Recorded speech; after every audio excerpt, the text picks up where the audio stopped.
recognizing we have 5 minutes, according to Christine, to get through all of our slides to get you out of here on time. We're going to do our best to keep you entertained and attention. So thank you, first of all, to those of you that stuck around. I see a lot of people skipped out. They're going to miss the best part of the whole event. So you'll have to brag and tell them that they missed out. My name is Mindy. For those of you that do not know me, I am on the healthcare marketing side at Greystone. And I'm here with Jim Alford, who is on our team as well. And Michael Whitlow is somewhere in the audience. There he is. So we are a team of 3. So mighty things come in teams of 3. We're going to talk to you today about healthcare occupancy and the struggles that we've seen and what we're really doing to be successful. What a lot of you are doing to be successful. We're going to share a lot of best practices that most of our operators have in place. We know up to 2020, the future of assisted living, memory support, skilled nursing was based on the same factors as prior years. Aging demographics that pointed to a greater need, more people living longer, more chronic diseases. We've had to increase our care and services in assisted living. Our whole model has changed. So it's forced us to look at things differently. People are living longer, not healthier. I didn't put an aging chart up here because you've seen a ton of aging charts the last 2 days. So I won't bore you with that, but we do know that people are living longer. From the life expectancy from 1900 to the 2000s, we actually gained 30 years of life during that time frame. Up to 2020, it went from 75 to 78. We actually lost a year last year from life expectancy because of COVID. It's still around 77 years of age. So we know people are living longer. They're waiting longer.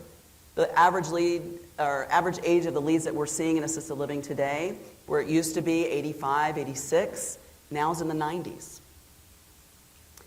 So people are living longer. They're staying in their homes longer. And I'm talking about direct admissions into assisted living and memory support, not those that go through the continuum. But even the people that go through the continuum from independent living, they're pushing back. They don't want to move either. So they would rather have home health in their IL apartment. So at the time that they need to move, they really need more care and services as well. We're seeing a lot of change, and it's just increasing every year. The effects of COVID-19, as you've heard the last couple of days, has increased operational cost, leading to staffing shortages, and an even more desperate competitive environment. We didn't think could get any more desperate and competitive, but it is. There's still new units that are being built. There's still more inventory coming into the market. You saw and heard from Dan Herman yesterday who talked about that. According to the latest NIC data, assisted living occupancy dipped to about 75.8, so 76% year over year. The good news is, though, is that we're seeing that decline slow just a bit. So we're actually seeing an increase in lead generation. As an example, I'll use CC Young. In March and April, CC Young recognized 15 move-ins in assisted living. That's a lot. People are interested. They're ready. They've waited. They're ready, and they're calling. Argentum, which is, as you know, focuses more on the for-profit sector of the industry, recently held a webinar with CEOs to talk about the effects of, or the outcomes of COVID. John Meems, who's with McKinsey and Company, serves as the company's global real estate executive committee. He's developed inpatient, outpatient, and senior housing portfolios. He was the moderator. And he basically confirmed what we all know to be true.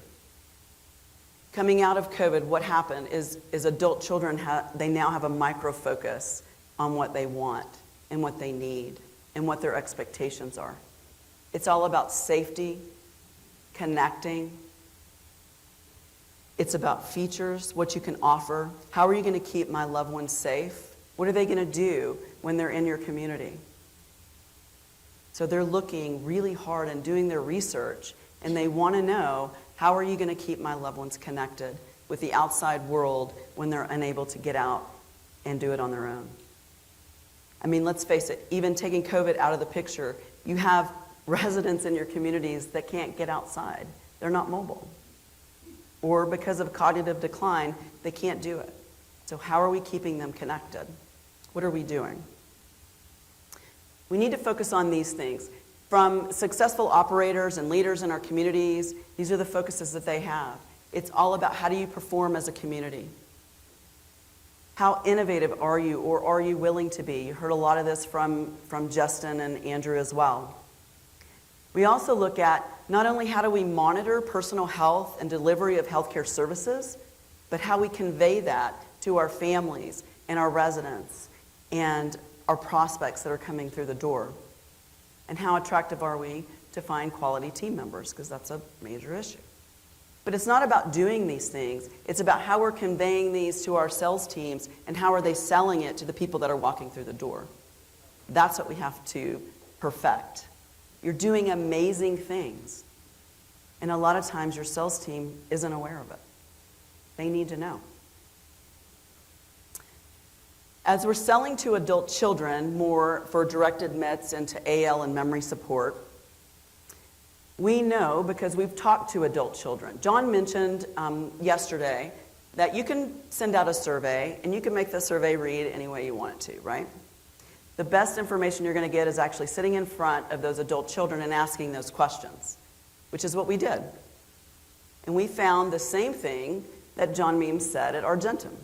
They're looking for safety, they're looking for connections, and they're looking for how are you going to enhance my loved one's life?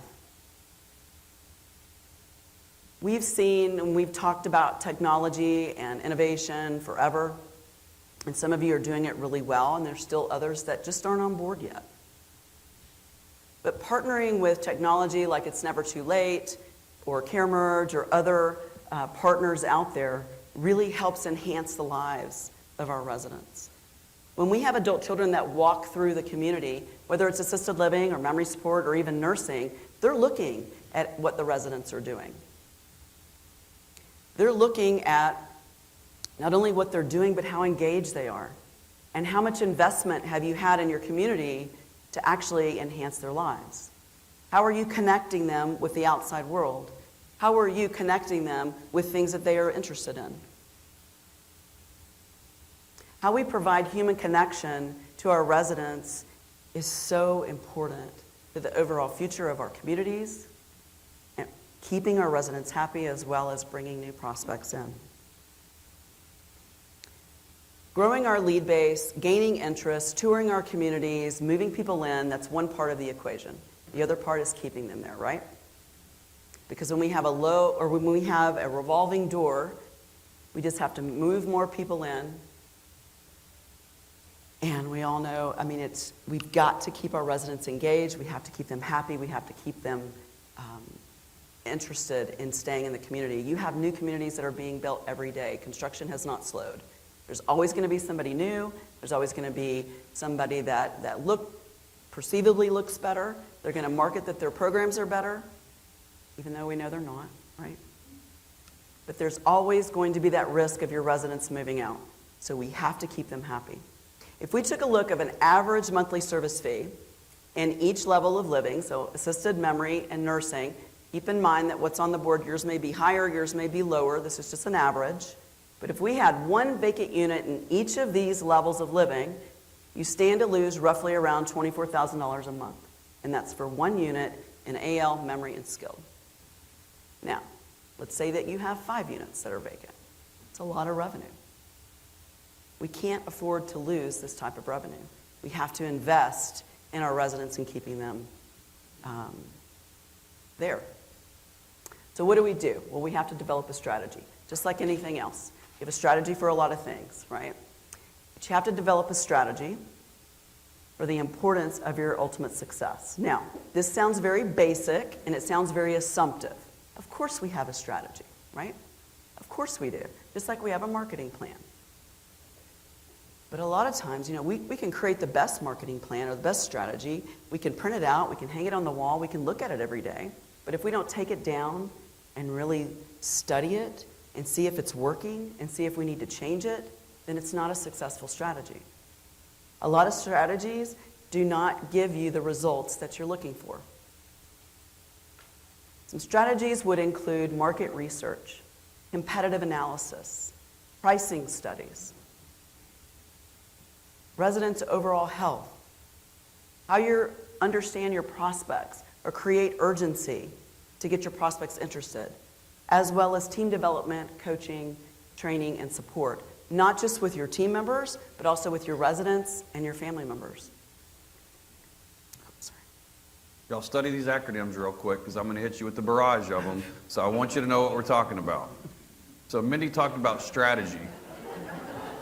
One of the major strategy changes we've seen over the last 10 years has been hospital partnerships with post-acute care providers, whether it be the high-performing networks, preferred provider networks, things like accountable care organizations, value-based care, alternative payment models like the Medicare Shared Savings Program, also known as MSSP, bundle payments for care improvement, the merit-based incentive payment system, and many, many other programs that were designed to cut Medicare costs and reward the quality of care and reward high-quality outcomes over just the quantity of services provided.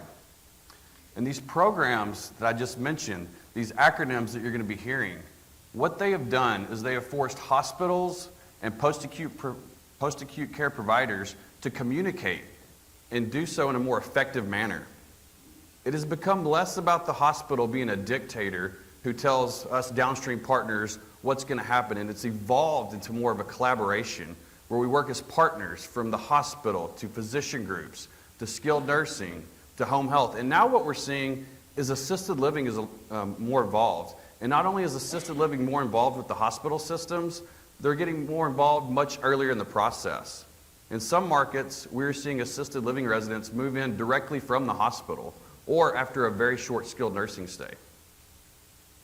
And these accountable care organizations, these preferred provider networks that we talk about, gaining acceptance into them is not just about having a likable business development professional, although we do think that's very helpful, but it's about having a business development professional or an administrator, an executive director, or regional support who can make the connections with these hospitals or referral sources and show them why they want to partner with our communities. And maybe you don't have a business development professional. Maybe you have a clinical liaison who is assessing referrals. That's where the administrators come involved. That's where the executive directors come involved. And we can show them why they want to partner with our communities. In some cases, we've been able to help our clients establish great hospital partnerships for specialty programs. One example of this would be Fleet Landing down in Jacksonville, Florida. Their team has been working with the Mayo Clinic for quite some time now and have identified a group of diagnoses, not just one specific diagnosis, but a patient population in that area that's underserved, that either other skilled nursing communities can't handle or they don't want to take the risk to handle. So Fleet Landing has partnered with the Mayo Clinic. They're bringing in a Mayo nurse practitioner on site to help facilitate successful outcomes for this group of patients. And they're set to do some very exciting things when they open their skilled nursing unit in the coming months, hopefully late summer. However, not all markets can support these specialized service in the skilled setting. There are some hospitals, such as the Memorial Hermann Hospital System in Houston, Texas, who said to us, they said, don't try to be unique.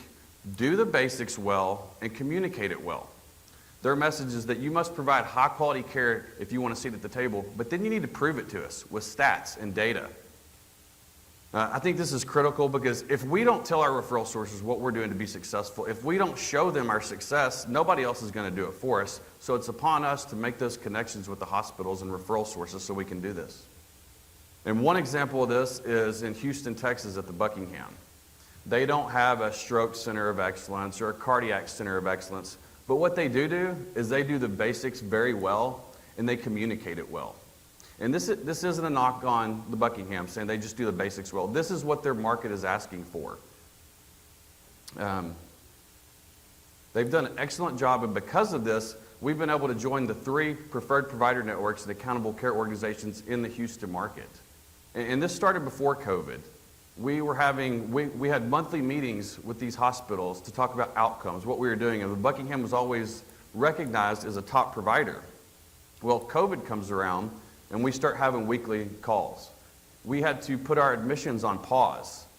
And during these weekly calls, the hospital would say, when are you going to be able to take new admissions? When are you going to be able to take new admissions? And we were just honest with them. We told them, we've had a case of COVID at the Buckingham. We're trying to protect our residents. And we were transparent with them. And what they liked is that transparency and communication, because even though it wasn't the answer that they wanted us to be able to take their admissions. But we were upfront with them, we were honest. And when we were able to start taking admissions again, you can ask Phil Jacob back there in the back. We opened up our admissions and the floodgates just opened. Phil and I were talking to some of our counterparts. He was talking to administrators in the area. I was talking to marketing personnel. And they couldn't believe how much our census had increased. Our skilled mix was 50% of our overall census. And so that's very good for y'all. Those of you that don't know, 20% most people will be happy with. But we had a 50% skilled mix. And it's because of these relationships and these partnerships that we built before COVID. So I think it's important that you have things like that in place before a disaster happens.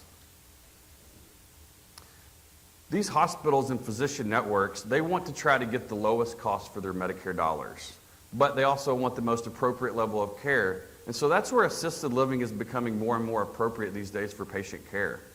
I've been talking to a lot of hospital systems and payer systems that are saying CCRCs are very appealing to them because we can provide the appropriate level of care and move them through the continuum or to a respite stay whenever skilled nursing lengths of stay are expected to be shorter. They can still receive the clinical oversight in our setting and prevent hospital readmissions, but without spending unnecessary unnecessary Medicare dollars. Another example of this, Jim Burns over here, the club at Boynton Beach, we've started partnering with the Palm Beach County Accountable Care Organization, which is a standalone assisted living and memory support that doesn't even have rehab. But they do have a limited nursing services license. The ACOs want to partner with us because we can save them Medicare dollars, but also provide clinical oversight and have better outcomes for their patient population, even when we don't have a skilled rehab. And we talk about these respite stays, moving them through the continuum or stay longer, get stronger stays. It's our experience that 80% of patients or residents who go from skilled care and cannot transition home that do a short-term respite stay or stay longer, gets longer stay with us, 80% of them wind up converting into permanent move-ins within 12 months. So why is all of this important? Over the past 10 years, there's been a 43% increase in outpatient procedures and 20% decrease in hospital discharges to the skilled nursing inpatient setting. So this tells us a few things. This means gaining acceptance into these preferred provider networks, these accountable care organizations. It is more important than ever because with the lower number of patients going to skilled, these accountable care organizations, they're going to steer these patients to the SNFs that they partner with, and they're going to try to cut out those that aren't in these networks. Also, once you're in this network, the work's not over. They evaluate these preferred provider networks on a yearly basis, sometimes quarterly. So we have to continue to provide a high level of care, a high level of patient satisfaction to make sure that we're producing the desired outcomes for these organizations. And then thirdly, I think what this tells us with the increase in outpatient procedures and decrease in skilled nursing admissions, that being able to provide the appropriate level of care in assisted living is a way to increase our overall community occupancy. Because as fewer patients in the hospital are qualifying for skilled stay but need oversight, they're going to be looking to the assisted living and memory support more often. All right. A lot of stuff. Yeah. Were y'all taking notes? I don't see anybody taking notes. Yeah. Adult children, as we mentioned, they're looking for something different. That's who we're selling to. You know, we've got a great programs, obviously, good plans in place to drive those leads through the hospitals and through professionals. But they still have to come look at your community, right? So we still have to be on top of our customer service and our first impressions. For memory support, our adult children are now more than ever, because of COVID, they're doing a micro focus, as I said, on what activities do you have? How are you keeping my mom engaged? There's different technology that's out there. We've all heard about virtual technology. Things are changing and moving rapidly, so fast.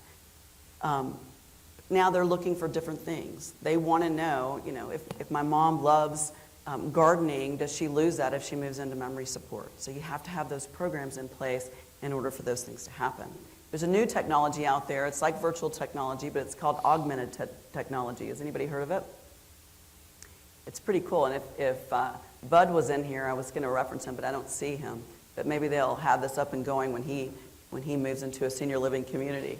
But what it is, it's designed. It works really good with dementia. Also, I'm not saying that Bud needs a memory care. So as I said that kind of came out wrong. So my apologies to Bud, but he's not in here, so it didn't happen, right?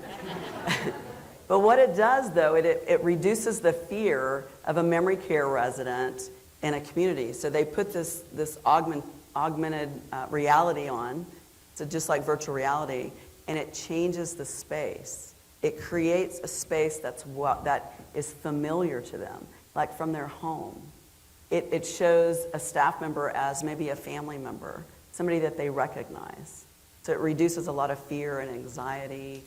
It also would send alerts if a resident was at a danger of a fall, something like that. There's all kinds of really cool technology out there that we need to be looking at and putting in our budgets to invest in. And I think, we can all sit here and say, I had a conversation earlier about, we can't put those into our, but we just don't have the money. We've got to get occupancy up first before we can change our budgets. But how do you get occupancy up? You have to invest in certain things like technology and those things that are out there. Adult children during COVID were scared. I had a lot of my friends, my neighbor that lives across the street went and took his mom out of a community because he couldn't see her. He thought, well, if I can't see her, I'm working from home, I'll just take care of my mom at home. Well, guess what? That lasted about how long? My nurses are laughing over here. They know. Maybe 90 days. And that was when he finally said, I can't do it. I can't do it anymore. I don't know what I'm going to do. And so they're starting that process all over. I really think that's why our leads are really going up, because adult children thought they could do it, and they can't do it. They're not equipped to do it. They certainly can't provide the social interaction that their loved ones need, regardless if they need memory support or not. People need to stay active. So how do we become the solution? Jim just gave you a lot of great ideas on the skilled nursing side and driving those referrals. But the main thing is that we have to make sure we're ready for company. We do this a lot in independent living. We pay attention to all of the details, every single detail, and then expect somebody else to look at it in healthcare. And sometimes it happens, sometimes it doesn't. Your residents move into your communities because of your reputation, whether they move into independent living for the healthcare continuum or whether they direct admit into assisted or memory support. They move in because of your reputation. Their expectations are high, and they're paying probably top market rates, right? We have to pay attention to our surveys. What are people saying about us? More so now than ever before, because adult children are looking at it, and so are prospects. And they're reading the details and they're reading the fine print. They're looking at all of it. They want to take a tour. They want to experience it for themselves. So what do? How do we make sure that we're ready for company? Our successful community leaders are doing the following things. They're touring assisted living, memory support, skilled nursing on a daily, weekly basis. And they're looking for things that can be improved. They're also looking for things that are working well, that we can create the value and benefit around when we're talking to those prospects that are walking through the door. That's how we differentiate ourselves, because of who we are. But we have to pay attention to the details. They're pouring coffee in the dining rooms. They're eating a meal, breakfast, lunch, dinner, whatever it is, with the residents and or their families. They're asking questions, and they're taking testimonials, good and bad. And sometimes we find when somebody is unhappy, it's just because they want to be heard. They just want somebody to listen to them. But they're paying attention to the details. They're experiencing customer service firsthand. How is the phone answered? How long do I have to wait outside a secured door before somebody lets me in? Quick story, I was at a community not too long ago, and I was going into a secured area, and I was waiting outside. Person next to me was an adult child with 2 dogs. It was pouring down rain. We waited for 10 minutes before that door was opened. 10 minutes. because nobody was manned at the front desk. It's unacceptable. I understand that on a lot of our budgets, we can't afford to man the desk maybe 24 hours, but we can't expect a nurse to come off of a shift to open a door. So what's the plan? How do you have a plan to combat that? We have to think about it. We have to strategize about that. We have to pay attention to model apartments. Independent living has these beautiful model apartments. They're all well done. You move to an assisted living model apartment. And how many times I open the door and I see a model apartment that's made up of a resident that no longer lives there. And I won't give you the terminology we use for that. But you know what I'm talking about. Pay attention. How does it look? How does it feel? What's your move-in process like? We've heard from adult children that they've moved residents in and the staff doesn't even know they're there. They didn't even know they were coming. There's no plan. Family has, the first impressions of that move-in experience isn't always good. So we have to pay attention to those details. We have to ask questions. We have to have private, quiet spaces for our sales teams to meet with prospects and residents that allow a family member or a prospect to open up and to be vulnerable for a minute and explain, what is it that they're looking for? What are their expectations? These things happen in independent living. They need to be happening in healthcare too. It's that important. Think of the revenue that you're losing when you don't have these things in place. New communities are opening up every day. Like I said, they're shiny, they're bright, they're always, they look good. So we have to make sure that we're not losing our residents to new people coming in the door. $75,000 is one assisted living unit, revenue loss. If you have 5 units, that's $375,000 worth of loss in a year. Again, times that by how many units you have open. We can't afford to lose that revenue. We have to pay attention to the details. Staffing, we talked about it. With staffing shortages, we have to attract those that are in the workforce.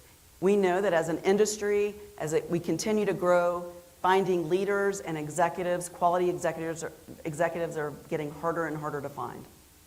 Many of us think that our company culture is defined by the mission statement that's posted on the wall. The mission statement's nice, just like a strategy and a marketing plan. But if you don't live it and you don't understand how your mission is being acted by your employees, then you're missing out. Andrew mentioned that as well. Who you hire makes up your culture. Every person that you hire should make up the culture of your company. You've heard it said in the first 7 seconds, someone will develop 11 impressions about you. It's a lot of impressions in 7 seconds. How someone looks, how they dress, how they interact, how they speak to you, how they answer the phone, all of those things are important. It goes back to who we hire, and how we train them, and how we help them live out the culture in your company and who you want them to be. And to give you an example, and I actually brought this because I didn't want to miss anything, I'm going to share with you an employee that was hired at Riverwoods Durham. It's a memory care director. She started with the aging population in 2009. She's a certified dementia practitioner. She's an event chair for the Seacoast Walk to End Alzheimer's. She's an Alzheimer's Association trained support group facilitator. She's an advocate for association working with Congress and senators to pass or ask of policies, legislations, and grants for the state. She's MOCA certified. She's a facilitator for virtual dementia tour program. She's a New Hampshire state lead for the Dementia Friendly America. She's training to become a community educator for the Alzheimer's Association. She's CPI facilitator. She's a certified trainer for music and memory program. And she's also a notary and can perform weddings if you need to. True story. She is a huge value selling point, right? That's who you want running your programs.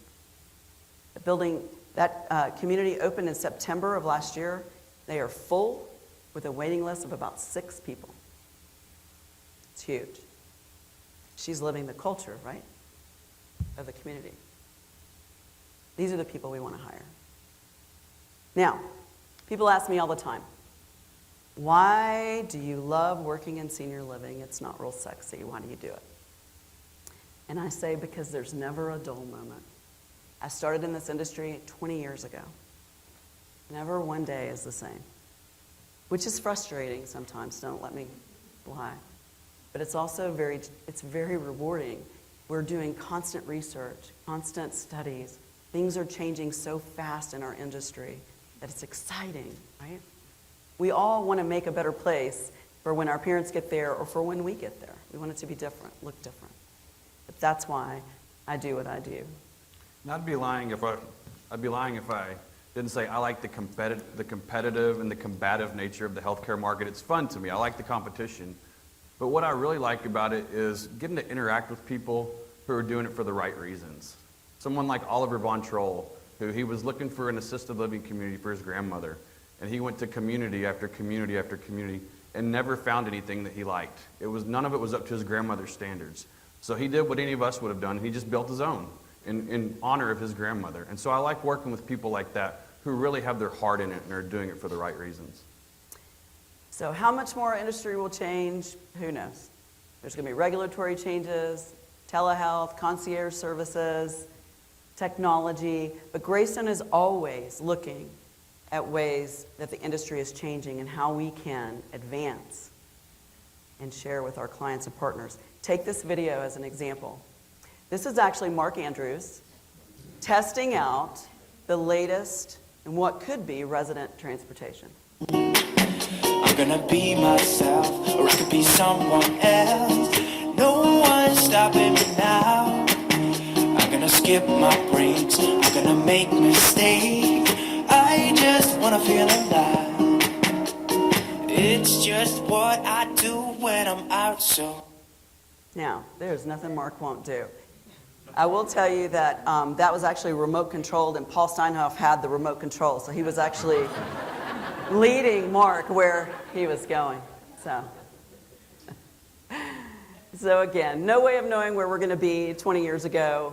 We have no idea. There's robots being developed. Japan's already doing it. It's crazy. What we do know is driving occupancy for assisted living, memory support, skilled, were difficult prior to the pandemic, right?